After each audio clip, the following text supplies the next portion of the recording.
Hello ராசா, நான் தான் அழகு பேசுறேன். அழகு, சொல்லுங்க. நல்லா இருக்கீங்களா? நல்லா இருக்கீங்க. நேத்தே வீட்டுக்கு போய் பணத்தை கொடுப்போம்னு பார்த்தேன். வீட்டில் கொஞ்சம் உடம்பு சரியில்லாம போயிடுச்சு ஒய்ஃபுக்கு. அதனால தான் போக முடியல. இன்னைக்கு கொண்டு போய் கொடுத்துறேன். சரிங்களா? ராசா, முக்கியமான விஷயம் பேச தான் கூப்பிட்டேன். என்னன்னு சொல்லுங்க. ராசா, தப்பா எடுத்துக்காதீங்க. அஹ், உங்களோட நிலைமையும் எனக்கு புரியுது. என் கஷ்டத்தையும் கொஞ்சம் புரிஞ்சுக்கோங்க. இப்போ நம்ம வீடை கொடுக்குற மாதிரி இல்லை. நிலத்துக்கு மட்டும் நீங்க பணம் கொடுங்க. வீடு இப்ப விக்கல. இது வீடை விக்கலையா? என்ன சொல்றீங்க? இல்லைங்க, இன்னைக்கு தங்கச்சி வீட்ல இருந்து வந்து வீட்டை பார்த்துட்டு எனக்கு வீடை கொடுத்துருங்க, அதனால நகையில கம்மி பண்ணிக்கணும்னு சொல்லிட்டாங்களாமா. அதனால அம்மாவும் வேற வீடை கொடுக்க வேணாண்டா அப்படின்றாங்க. எனக்கு என்ன பண்றதுனே தெரியல. உங்ககிட்ட வேற வாக்கு கொடுத்தாச்சு, எல்லாமே எழுதி கொடுத்துட்டு வந்துட்டேன். இப்ப திடீர்னு இப்படி சொல்றாங்க. எனக்கு என்ன பண்றதுனே ஒன்றும் புரியல. என் நிலைமையை கொஞ்சம் புரிஞ்சுக்கோங்க. என்ன அழகு, நீங்க வீடை தருவீங்கன்னு நினைச்சிட்டு நாங்களும் வேற வீடு பாக்குறது கூட பார்க்க வேணாம்னு சொல்லிட்டேன். அதுவும் அமைஞ்சு வந்த வீடை கூட வேணாம்னு சொல்லிட்டு இது எனக்கு நல்ல பெரிய வீடு அமைஞ்சு போச்சுன்னு சொல்லிவிட்டேன். திடீர்னு இப்படி சொன்னா எப்படி? ஐயோ, நான் வேணும்னு சொல்லலைங்க. கொஞ்சம் நிலைமை சரியில்லாம போச்சு. என்ன பண்றதுனே தெரியல. தங்கச்சியை கல்யாணம் பண்ணி கொடுக்கணும். என்ன, எனக்கு அப்படியே பைத்தியம் பிடிக்கிற மாதிரி இருக்குங்க. இன்னைக்கு வேற என்கிட்ட சொல்லவும் இல்லை, ஒன்றும் இல்லை. திடீர்னு காலையில போய் நான் பட்டு எடுக்க போறோம், அதனால காசு 50,000 அனுப்பி விடுன்றாங்க. என் நிலைமை உங்களுக்கே தெரியாதா? சுத்தமா பிச்சைக்காரனை விட மோசமான ஒரு நிலைமை. யார்கிட்ட போய் கேட்க வைக்கணும் ஒன்றும் புரியல. அதனால என் கஷ்டத்தை புரிஞ்சுக்கிட்டு அந்த நிலத்தை மட்டும் கொஞ்சம் வாங்கிக்கோங்க. அந்த வீடை கொடுக்க வேணாம், அந்த நிலத்துக்கு உண்டான பணத்தை மட்டும் கொடுங்க. என்ன அழகு, இப்படி மாத்தி மாத்தி பேசுனா எப்படி? நான் என் வீட்டுல எல்லாம் பேசிட்டேன். அவங்களுக்கும் ரொம்ப பிடிச்சு போயிருச்சு அந்த வீடு. இப்படி நீங்க சொன்னா எப்படி? ஐயோ ராஜா, நீங்க பக்கத்துல இருந்தீங்கன்னா உங்க காலில் கூட நான் விழுந்துருவேன். என் வேதனையை புரிஞ்சுக்கோங்களேன். ஷோ ஆண்டவனே, நான் என்ன சொல்றதுன்னு தெரியல. இப்ப நான் மறுபடியும் வீடு பார்க்கணும். என் நிலைமையை கொஞ்சம் புரிஞ்சுக்கோங்க ராசா. என் நிலைமையை நீங்க கொஞ்சம் புரிஞ்சுக்கோங்க. வீடை பார்க்க சொன்ன புரோக்கர் கிட்டே நான் கமிஷன் எல்லாம் கொடுத்து இனிமே நீங்க வீடெல்லாம் பார்க்க வேணும்னு சொல்லிட்டேன். இப்போ மறுபடியும் பார்க்கணும், நான் மறுபடியும் செலவு பண்ணணும். நான் என்னங்க, நீங்க ஒண்ணுன்னா தெளிவா பேசுங்க. கொடுக்குறேன்னா கொடுக்குறேன், கொடுக்கலன்னா கொடுக்கல. எதா இருந்தாலும் ஓப்பனா ஏதாவது சொல்லிடணும். அன்னைக்கு காசை வாங்கிட்டு இப்படி சொல்லியிருந்தீங்கன்னா நான் என்ன பண்ண முடியும்? இல்லைங்க, இங்க பாருங்க, நீங்க ஒரு நம்பிக்கையான ஆளு. பழக்கத்துக்காக தான் நான் ஒவ்வொன்றையும் பொறுத்துக்கிட்டு போயிட்டு இருக்கேன். நீங்க 50,000 நான் கொடுக்குறேன்ற இடத்துல கூட 60,000 கொடுக்குறேன் உங்களுக்காக. இப்போ இப்படி மாத்தி மாத்தி பேசினா நான் என்ன பண்ண முடியும்னு எனக்கு ஒன்றும் தெரியல. மன்னிச்சிருங்க, வேணும்ல எதுவும் பண்ணல. சரி விடுங்க, நானும் என்னதான் பண்றது? உங்ககிட்ட சொல்லி புரிய வைக்க முடியாது. இந்த இடத்தையாவது கொடுப்பீங்களா, இல்ல அதுவும் இப்படிதான் மாறுமா? ஐயோ, அப்படிலாம் இல்லைங்க. இந்த நிலத்துக்கு உண்டான பணத்தை மட்டும் வீட்டில் கொடுத்துருங்க. இப்போ அர்ஜென்ட்டாக ஒரு 50,000 தேவைப்படுது. அதை மட்டும் என் அக்கௌண்ட்டுக்கு போட்டு விடுங்க. நான் அங்கே வீட்டுக்கு மாற்றி விட்டுறேன். ஏன்னா துணி எடுக்க போயிட்டாங்க வேற அவங்களும். பாருங்க, உங்கள் மேலே இருக்க நம்பிக்கையில தான் நான் பத்திரம் கூட இப்போ மறுபடியும் எழுதாம கூட காசை கொடுக்குறேன். அப்புறமேட்டுக்கு மாற்றி பேசக்கூடாது சொல்லிட்டேன். அதுக்கப்புறம் நான் என்ன பண்ணுவேன்னு தெரியாது. ஐயோ, அப்படிலாம் பண்ண மாட்டேங்க. அதனால தான் நீங்கள் ஃபோனில் அனுப்பி விடுங்கன்னு சொல்கிறேன். கையில் வாங்கினா கூட வாங்கிட்டு இல்லைன்னு சொல்லலாம். ஆனால் அந்த மாதிரி எல்லாம் நானே கேட்டவன் நான் கிடையாதுங்க. அதுக்கு நல்லது பண்ணணும்னு நினைக்கிறதுனாலயே என்னவோ தெரியல, நான் கஷ்டப்பட்டுக்கிட்டு கிடக்குறேன். சரி விடுங்க, உங்க நிலைமை எனக்கு புரியுது. உங்ககிட்ட நானே இருக்கின்ற ஒரே காரணத்துக்காக தான் நான் இந்த பத்திரம் கூட எழுதாம காசை கொடுக்குறேன். என்னைக்குமே உங்களுக்கு நன்றி உள்ளவனே இருப்பேங்க. சரிங்க, நான் உங்களுக்கு அனுப்பிவிடுறேன். சரிங்களா? சரிங்க, மன்னிச்சிருங்க. உங்களை நம்ப வச்சு ஏமாத்திருக்க கூடாது. என்னையே நம்ப வச்சு ஏமாத்துறாங்கங்க. என் மனசுக்குள்ள அவ்வளோ ஆதங்க இருக்கு. வெளியே சொல்ல முடியல. மனைவி கிட்ட சொல்லலான்னு நினைச்சா அவங்க கோவப்படுறாங்க. பெற்றவங்க என் சூழ்நிலையை புரிஞ்சுக்க மாட்டேங்கிறாங்க. எனக்குன்னு நண்பன்னு யாரும் கிடையாது. யாருக்கிட்டையும் சொல்லி அழுக கூட என்னால் முடியல. அந்த அளவுக்கு வேதனையா இருக்குங்க. புரிஞ்சுக்கோங்க. சரி சரி, கவலைப்படாதீங்க. சரிங்களா? ஒன்றும் இல்லை, பார்த்துக்கலாம். என்னைக்குமே ஒரு பிரச்சனைக்கு ஒரு முடிவு இன்னொரு பிரச்சனை கிடையாது. அதுக்கான ஒரு தீர்வு நமக்கு கிடைக்கும். கவலைப்படாதீங்க. சரிங்க. இந்த நம்பர் தானே? ஆமாங்க, இந்த நம்பருக்கு அனுப்பிடுங்க. ஓகே. அம்மா, நீங்க கேட்ட மாதிரி இது எல்லாமே ஒரிஜினல் பட்டுமா? தங்க ஜரிகை போட்டது, இந்த சைடுல உள்ளதெல்லாம் வெள்ளி ஜரிகை போட்டது. உங்களுக்கு எது பிடிச்சிருக்கோ அதை பாருங்கம்மா. இது பிடிக்கலனாலும் சொல்லுங்க, வேற கூட நான் எடுத்து காட்டுறேன். சரி, உங்க பொண்ணுக்கு எது பிடிச்சிருக்கோ அதை வந்து பாருங்க. போமா, போய் நீயும் பாரு. சரிங்க. அடடா, எல்லாம் பார்க்கவே எம்புட்டு அழகா இருக்கு. மின்னு மின்னு மின்னு மின்னுதே. அம்மா, இந்த பட்டெல்லாம் எம்புட்டுமா?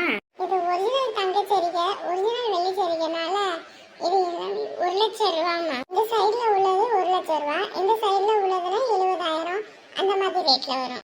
ஆத்தாடி, 1,00,000 வருமா? ஐயோ சமதியம்மா, இந்த 1,00,000 ரூபாய் இருந்துச்சுன்னா எங்க வீட்டுல நாங்க ஒரு வருஷத்தையே ஓட்டி போடுவோமே. நீங்க என்ன சம்மதியம்மா, வெறும் சேலைக்கு அது ஒரு நாள் கூத்துக்கு மேடை உடைச்ச கதைய ஒரு நாள் அழகுக்கு 1,00,000 ரூபாய் செலவு பண்றதா? உங்க குடும்ப புத்தி தான் நல்லா தெரியுது.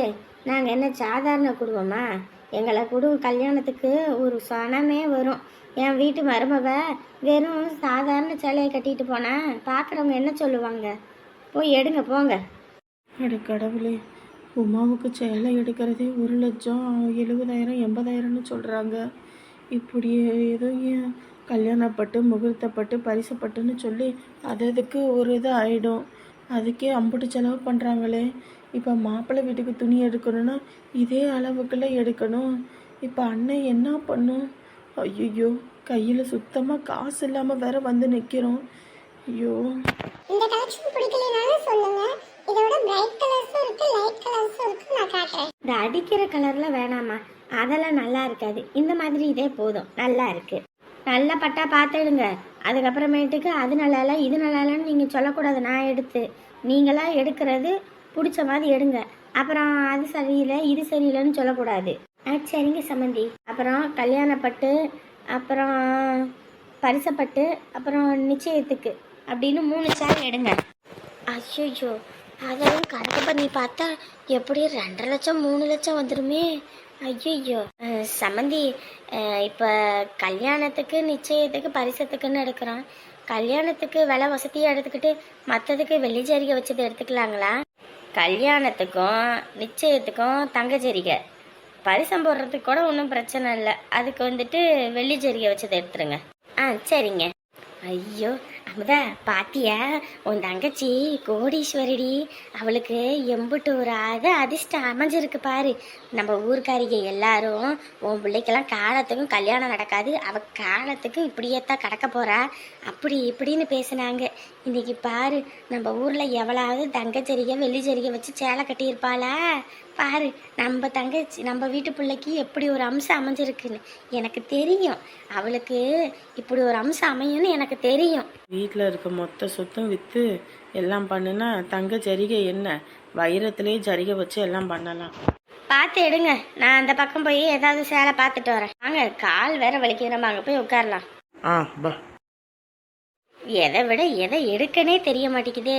எல்லாம் நல்லா பல இருக்குது. சேலைலாம் கட்டினாலும் கட்டின மாதிரியே தெரியாதுமா, நல்லா காத்து போல இருக்கும். நீங்க விற்கணும்னா கூட நல்ல ரேட்டுக்கு போகும் வருங்காலத்துல கூட. என்னம்மா வார்த்தை பேசிக்கிட்டு இருக்க?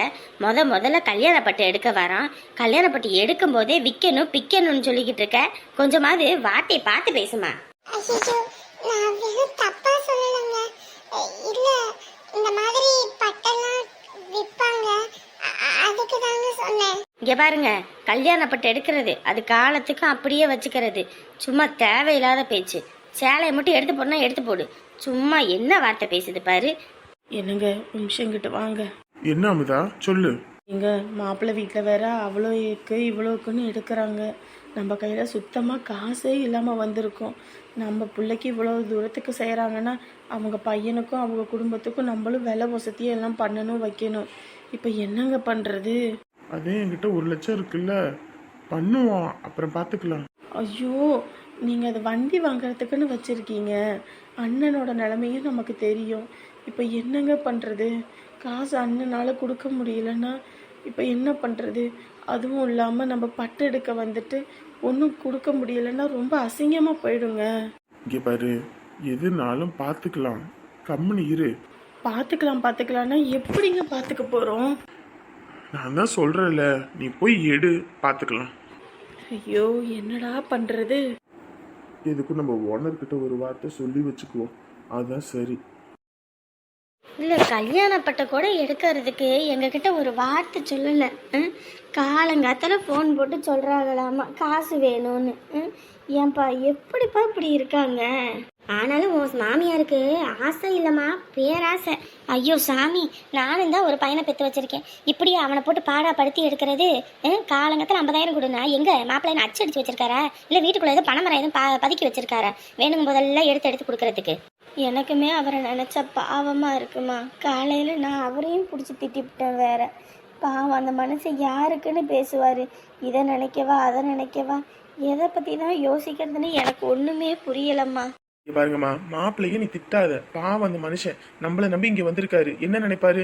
பெற்றவங்களும் நம்மளை இப்படி பண்ணுறாங்க, கூட பிறந்தவங்களும் இப்படி பண்ணுறாங்க, நம்ம பொண்டாட்டியும் இப்படி நம்மளை பேசுது. எங்கே போனாலும் நமக்கு நிம்மதி இல்லைன்னு மனுஷன் வெறுத்துக்குது. ஏதோ ஒன்று பண்ணிக்கிட்டா என்ன பண்ணுறது? அவங்களுக்கு ஒன்றும் பிரச்சனை இல்லை. இந்த அவங்க பிள்ளை கல்யாணம் பண்ணணும், அவங்க பிள்ளைய வாழ வைக்கணும், அவங்க பாட்டுக்கு போயிடுவாங்க. மாப்பிள்ளைக்கு ஏதாவது ஒன்றுன்னா நம்ம தான் இழந்துட்டு கிடக்கணும். சரியா? எதுனாலும் பார்த்துக்கலாம். எதைப்பா பார்த்துக்கிறது நீங்களே சொல்லுங்க பார்ப்போம்.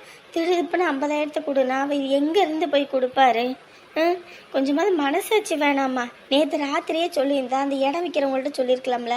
அதுலேயும் அவங்க வீடை வந்து பார்த்தாங்களா, வீடு ரொம்ப பிடிச்சி போச்சா, அதனால் வீட்டை கொடுக்க வேண்டாம், நிலத்தை மட்டும் கொடுப்போம், வீடை அவங்களுக்கு எழுதி வச்சிருவோன்ற கொஞ்சம் கூட அறிவு வேண்டாமா?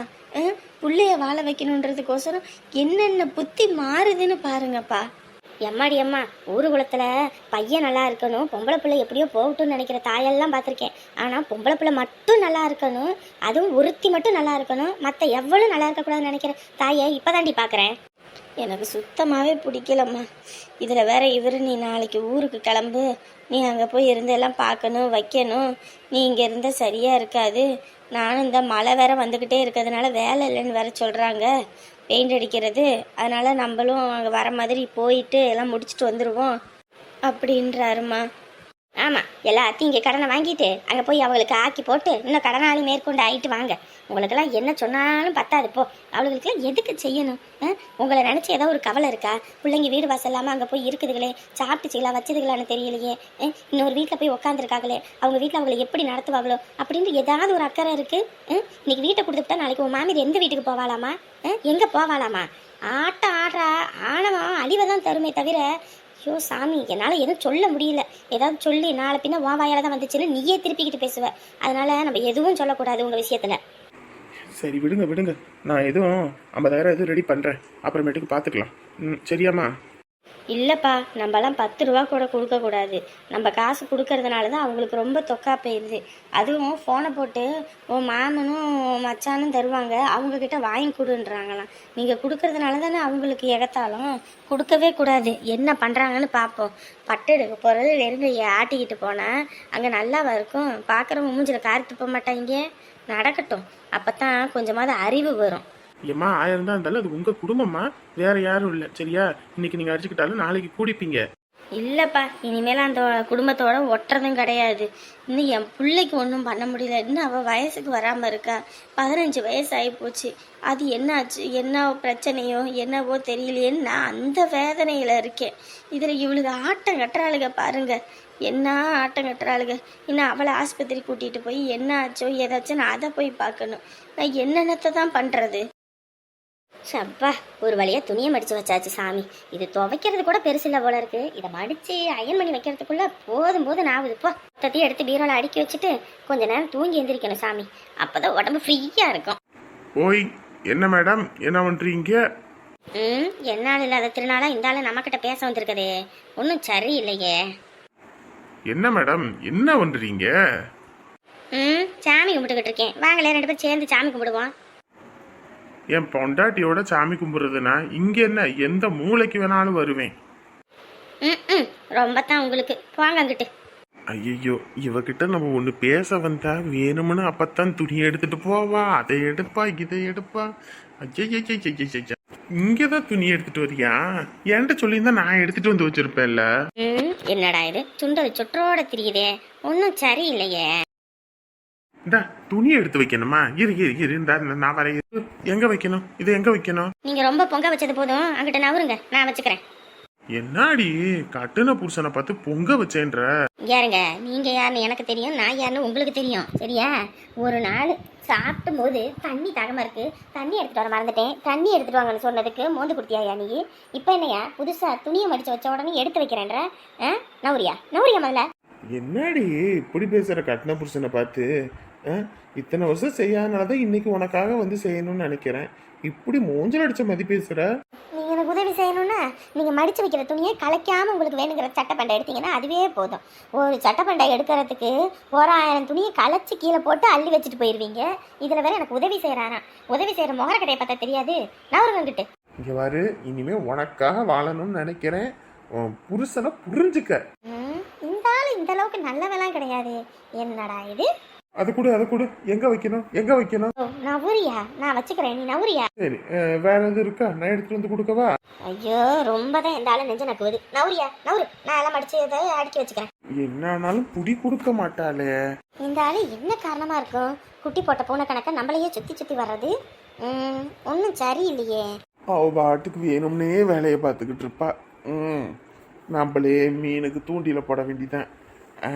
மல்லிகா மல்லிகா இங்கே தானே இருக்கேன். வெளிநாட்டில் கிளிநாட்டுக்கு எதுவும் போயிட்டேனே? சொல்றது கேட்குது, சொல்லுங்க. ஏன் மல்லிகா இந்த சேலையெல்லாம் புதுசா? பழசா இருந்தால் மட்டும் என்ன புதுசாக வாங்கி கொடுத்துருவீங்களா?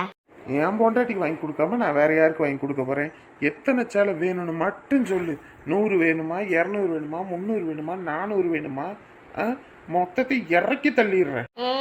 இருக்கிறதே கட்ட முடியல, அதுக்கே வீரோட துணி வைக்க இடம் இல்லை. இல்லை 300 400 இருந்தா இன்னும் நல்லா இருக்கும். 300 400னா என் பொண்டாட்டிக்கு புது பீரோவே வாங்கி கொடுத்துருவேன். நீ எதுக்கு தனியா இதுல வைக்கணும்னு கஷ்டப்பட்டுக்கிட்டு கிடக்குற? யோ, என்னையா வேணும்? என்ன வேணும் சொல்லு. எனக்கு ஒண்ணு வேண்டாமே. ஓ, நீ யாருன்னு எனக்கு தெரியும், நான் யாருன்னு உனக்கு தெரியும். மொசை பிடிக்கிற நாய் மூஞ்ச பார்த்தா தெரியாது. என்னையா வேணும்? கண்டுபிடிச்சிட்டியா?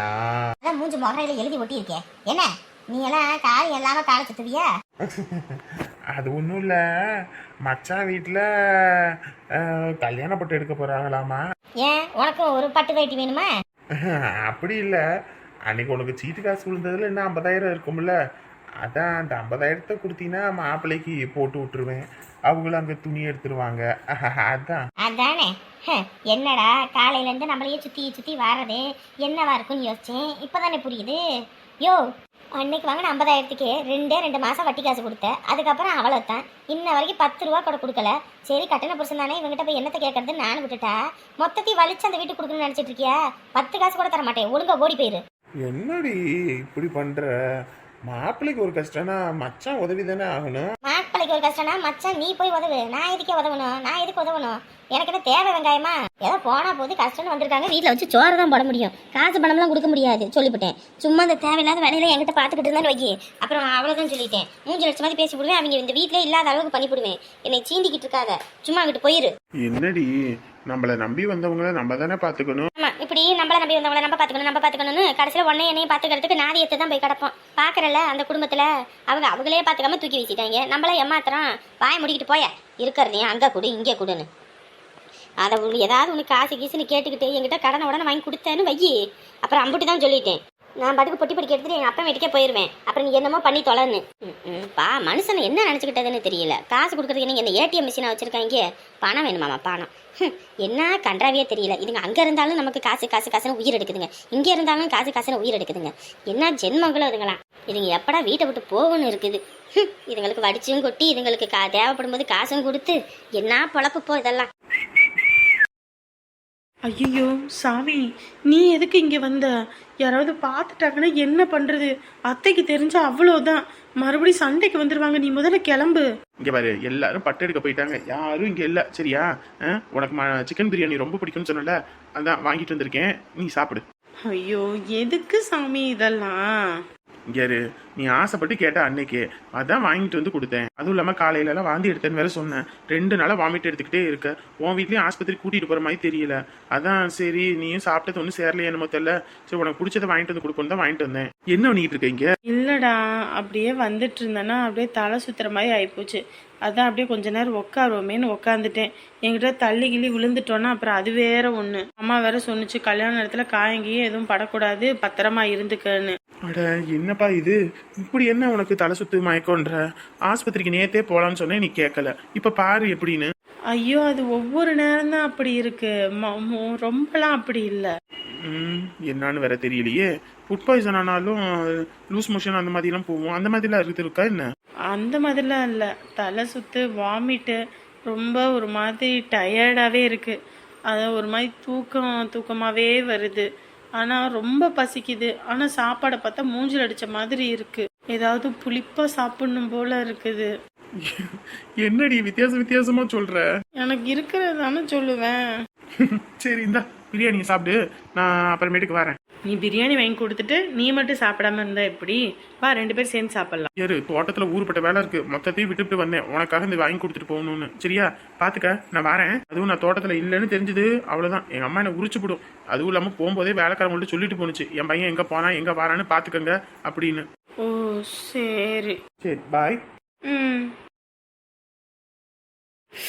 அப்பா, லெக் பீஸு, முட்டை, கறி, அப்பா என்ன மனம்! ஆம்பூர் பிரியாணி போல இருக்கு. என்ன மனமா இருக்கு. இன்னைக்கு ஒரு பிடிக்க வேண்டிதான்.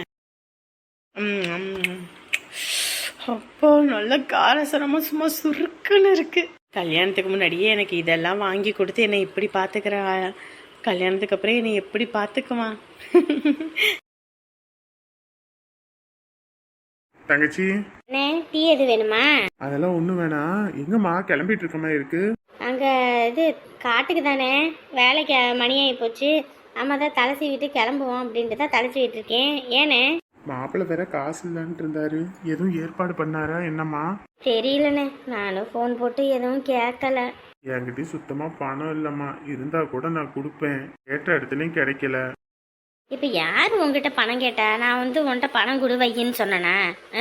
ஒன்றும் வேணாம், கம்முனு இருந்தாலும் நான் கொடுக்கக்கூடாதுன்னு தான் இருக்கேன்.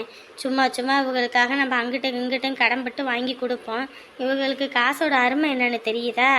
அதனால் இவங்களுக்கு செய்யறது ஒன்று, செய்யாமல் இருக்கிறது ஒன்று. புள்ள தாங்கும் தாங்கன்னு தானே பார்த்துக்கிட்டு இருக்காங்க. அவள் தாங்குவா, கல்யாணத்துக்கு அப்புறம் டாட்டா கட்டிக்கிட்டு போவா, அப்போ தெரியும். சும்மா ஏன்னு நீ வேற அதை பண்ற இதை பண்றேன்னு நீ ஒன்றும் பண்ண வேணாம். பாவம்மா, மாப்பிள்ளை என்ன பண்ணுவாருன்னு நினைச்சு ரொம்ப கஷ்டமா இருக்கு. பண்ணட்டும்னே, பண்ணட்டும்.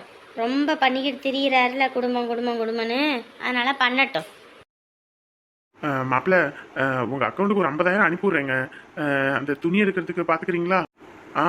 மச்சான், 50,000 அமௌண்ட் எப்படி ரெடி பண்ணீங்க? அமௌண்ட் எங்க ரெடி பண்றது? வீடு கார்டெல்லாம் கொடுக்குறேன்னு சொன்னல, அவர்கிட்ட தான் கேட்டிருக்கேன், அவர் தான் கொடுத்தாரு. ஓ சரி மச்சான், நான் கூட நீங்க அமௌண்ட் ரெடி பண்ண முடியாது போல இருக்கு. நான் ஒரு பேங்க்ல 1,00,000 ரூபா வச்சிருக்கேன், அதை வச்சு எல்லாம் எடுத்துருவோன்னு பார்த்தேன். இங்கே வந்து பார்த்தா கைக்கு மீறி போகும் போல இருக்கு எல்லாம். என்ன சொல்றீங்க? இல்ல, நம்ம வீட்டு பொண்ணுக்கு பட்டு எடுக்கிறதே அவங்க தங்க ஜரிகை வெள்ளி ஜரிகைன்னு எடுக்கிறாங்க. ஒவ்வொன்றும் 1,00,000, 70,000, 80,000ன்றாங்க. எப்படி பார்த்தாலும் 3 லட்சத்துக்கு மேலேயாவது ஆயிடும் போல இருக்கு. ஓ சரி சரி, இதுல நம்ம என்ன பண்றதுன்னு ஒன்றும் புரியல. நம்ம வீட்டு பொண்ணுக்கே இப்படி எடுக்கிறாங்களே, நம்ம எவ்வளோக்கு அவங்களுக்கு எடுக்கணும்? அதான் ஒரே யோசனையா இருக்கு. ஒரு சின்ன கடையா பார்த்து போயிருக்கலாம்ல. அவங்க கூட்டிட்டு வரும்போது நம்ம என்ன மச்சான்னு சொல்ல முடியும்? சரி, அவங்க இன்னைக்கு பொண்ணுக்கு மட்டும் துணி எடுக்கட்டும், நம்ம வீட்டுல மாப்பிள்ளைக்கு எல்லாரும் அப்புறமேட்டுக்கு எடுத்துக்கிறோம்னு சொல்லிருங்க. ஐயோ மச்சான், அவங்க சேலையெல்லாம் எடுத்து முடிச்சிட்டாங்க, இப்ப மாப்பிள்ளைக்கு ஏதோ துணி எடுக்கிறதுக்கு போறாங்க. என்ன மச்சான் இதெல்லாம்? கையில காசு இல்லாத நேரத்துல அவங்கள வச்சுக்கிட்டு எடுத்தா அவங்க ஊர்பட்ட விலைக்கு எடுப்பாங்கல்ல. விடுங்க விடுங்க, அதான் நான் இருக்கேன்ல, ஓனர்கிட்டையும் கேட்டிருக்கேன், ஏதாவது பண்ணி நான் எடுத்துட்டு வரேன், சரிங்களா? அப்புறம் பார்த்து கொடுத்துக்கலாம். ஷோ சரி இருங்க, நான் ஏதாவது பார்க்குறேன். பாருங்க, நீங்கள் ப்ரெஷரை ஏற்றிக்க வேணாம், சரிங்களா? முதல்ல நீங்கள் அங்கே எல்லா வேலையும் முடிச்சுட்டு வாங்க, இங்கே வந்து எல்லாம் பண்ணிக்கலாம். சரிங்க மச்சான், கொஞ்சம் பார்த்துக்கங்க, நான் என்னன்னு பார்த்துட்டு வரேன். இங்கேயும் வேலை வேற இல்லை, இன்னைக்கு மழை வேற வந்துட்டு இருந்தனால செவரெல்லாம் ஊறி போய் கிடக்குது, இதெல்லாம் காஞ்சாதான் இனி வேலை அப்படின்ட்டாங்க. அதனால என்னன்னு பார்த்துட்டு வரேன், சரிங்களா? சரிங்க மச்சான்.